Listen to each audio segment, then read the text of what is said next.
व इथे उपस्थित असलेल्या सर्व माझ्या शिवभक्तांना माझा नमस्कार. माझे नाव वर्णवी. सर्वप्रथम सर्वांना शिवजयंतीच्या खूप खूप शुभेच्छा. 19 फेब्रुवारी 1630 रोजी छत्रपती शिवाजींचा जन्म झाला. त्यांच्या आईचे नाव जिजाऊ होते. त्यांच्या वडिलांचे नाव शहाजीराजे होते. लहान जिजाऊंनी त्यांना रामाची, कृष्णाची, अर्जुनाची व शूरांच्या गोष्टी सांगितल्या.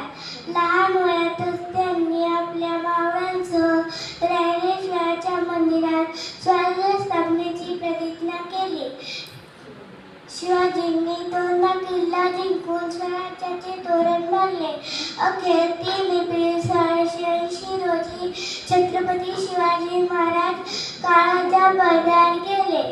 बोला छत्रपती शिवाजी महाराज